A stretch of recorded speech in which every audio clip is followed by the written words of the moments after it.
What's up, everybody? Tim Anderson here, aka Renfail, the bearded dwarven princess. Welcome back for another juicy, tasty Rings of Power rant video. And today we're talking about the fake hobbits that Rings of Power is inventing for their show. We've got a deeper glimpse at these fake hobbits in on the cover of Empire in one of their collector's editions covers.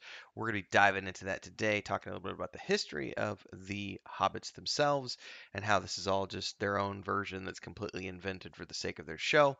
But before we dive in, let's go through the prerequisite stuff. If you are a brand new person here, awesome. Glad you stumbled across this video. Welcome to my little abode and the cats, Luke and Leia, who are behind me, our little rescue cats.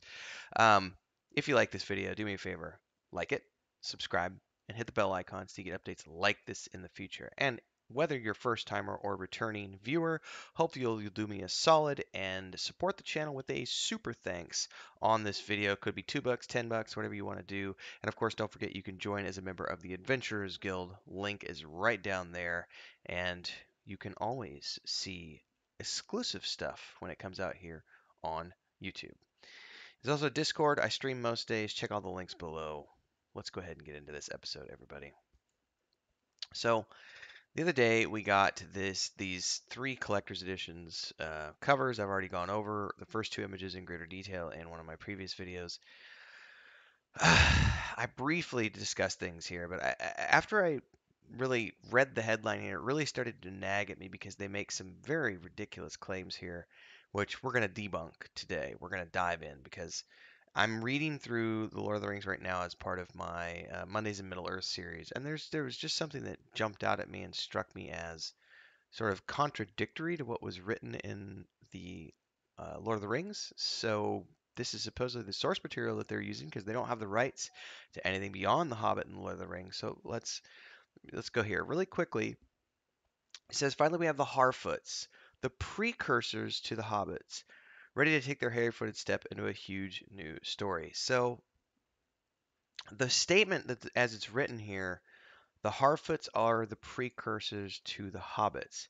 That is a blatantly incorrect statement. Now, I don't know if it's incorrect because the writer doesn't know any better and has never read the books, or because the writer was just given a press briefing from Amazon of what to write about in this article.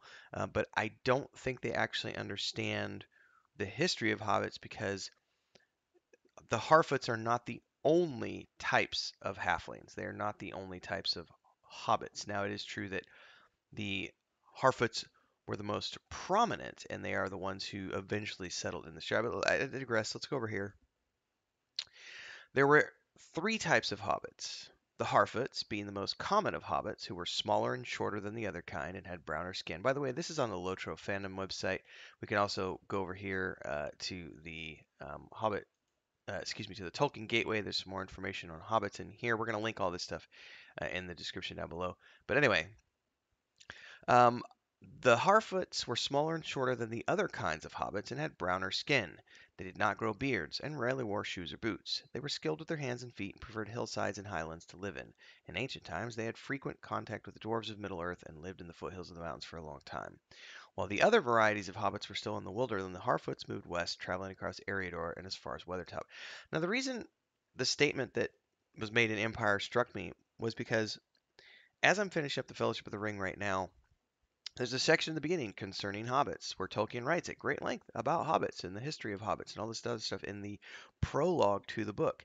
And he explains a lot about the hobbits and their history and everything else. And we also get the inkling that he said, hobbits were basically of no import until the Third Age, and it could be argued, and some people have argued, that hobbits didn't really exist until the Third Age. They evolved from the race of men, and that's something that's stated in various places about, what are the hobbits exactly.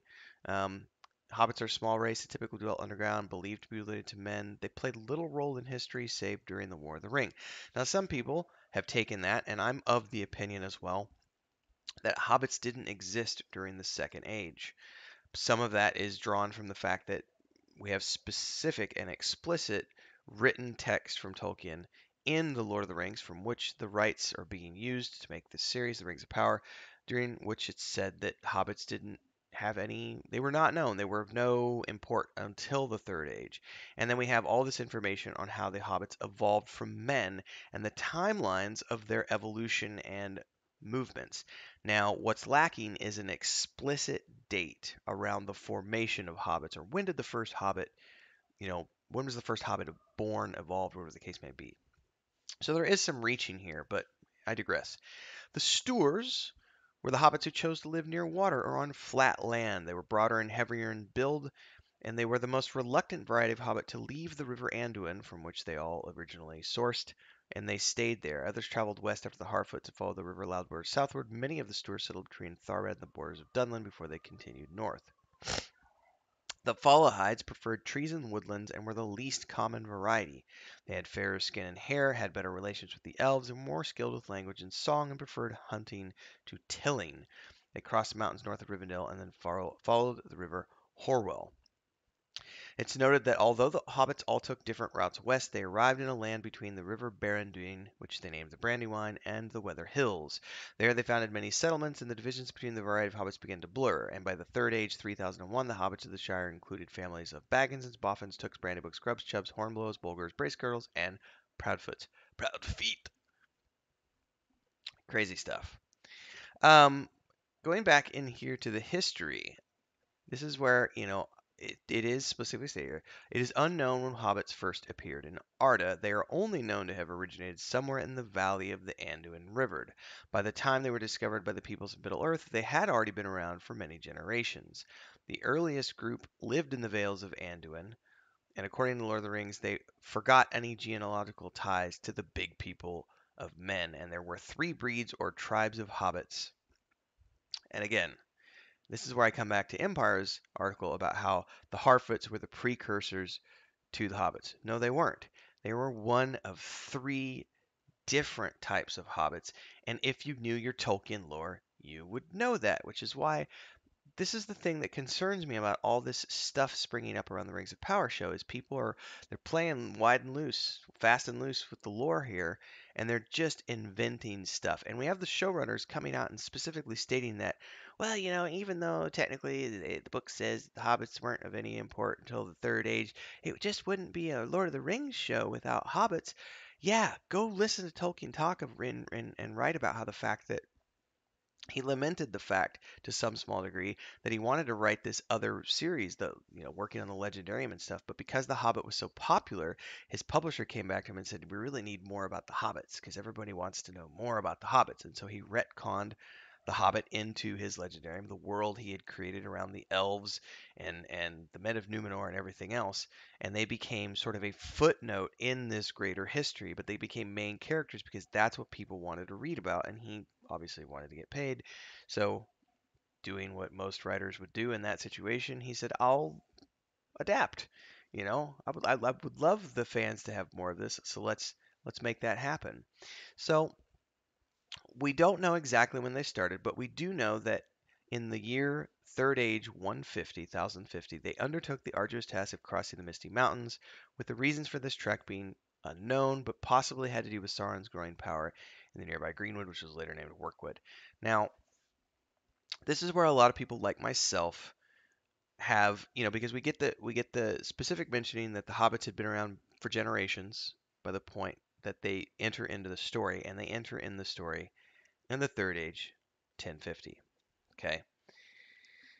Now, we're already 1,000 years into the Third Age at this point. The Second Age, during which the War of the Ring, and everything, just all the creation of the rings, and everything else, not the War of the Ring, but the creation of the rings, that the Second Age spans thousands of years, right? As does the Third Age. But the Second Age is big. And at no point in time do hobbits factor into that story. So they're basically taking the loophole in the text here, which is that no one knows exactly when hobbits first sprung up. We just know that they had been around for generations by the time we get a mention of them in 1050, the Third Age, right? That's the loophole that's being used here to say, well, hobbits could have existed during this time period, and we're painting within the lines that Tolkien wrote. Therefore, we're going to go ahead and make this assumption. It kind of bothers me because this is the type of stuff playing fast and loose with the lore that leads to race swapping, gender swapping, and basically deciding that they can do whatever they want to write the novel that Tolkien never wrote. Well, we specifically have the story of hobbits from 1053rd age onwards, but we have nothing before that other than a very brief, and I mean brief, the descriptions here that are written are taken from and I have the Kindle version right here that I've been reading through. These descriptions are taken straight from that section at the beginning of the Fellowship of the Ring when Tolkien is talking about the hobbits and the various types of hobbits and where they came from and everything else. Um, there's more descriptions here of the Harfoots, originally leaving the Vales of Anduin along the other ones in Third Age 1050. By the 1300s, they had reached Bree, and then, joined by the Fallohides and some Stoors between Third Age 1150 and 1300. Blah, blah, blah, blah, blah. There's so much information here on the clans and families and the history of the hobbits. But what we don't have, again, is a specific timeline of when they started. And that's where, the Rings of Power is choosing to invent their own version of it using the very brief description that Tolkien gave of the types of hobbits, and they've chose to focus on the Harfoots. Now, again, my whole beef comes with this one phrase, which was what sparked me to want to write about this. Because the first thing it was I looked at these hobbits and I said, those don't look like hobbits; they look like hippies. And then I went, okay, if they're trying to make these hobbits, what are they drawing from? And then I read the text deeper and I went, oh, the Harfoots, the precursors to the hobbits. I'm like, that's not true. There are many types. Well, in this case, we have three types of hobbits, halflings, the Harfoots being the most common. There were also, what is the name of the ones that, dun, dun, dun, dun. There's the type that Smeagol was, and I think that was a fourth kind. I can't remember if there was a fourth kind. I need to go find this really quick if I can. Dun, dun, dun, dun. Inspiration. Smeagol's Hobbit type. Can we find that? He was a Stoor kind. Okay, so maybe he was part of the Stoor family. All right, fair enough. That's what I couldn't remember as I was reading through this. Anyway, here we have the Harfoots, who are not the precursors. They are not the precursors to hobbits.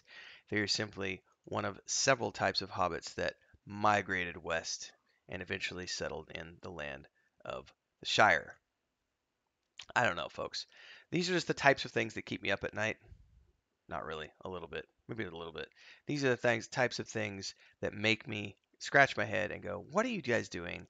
And they're doing what they said they were doing in the original article at Vanity Fair. We're writing the novel that Tolkien never wrote, so they're taking broad liberties with things that have already been written and established for many, many years. It is what it is.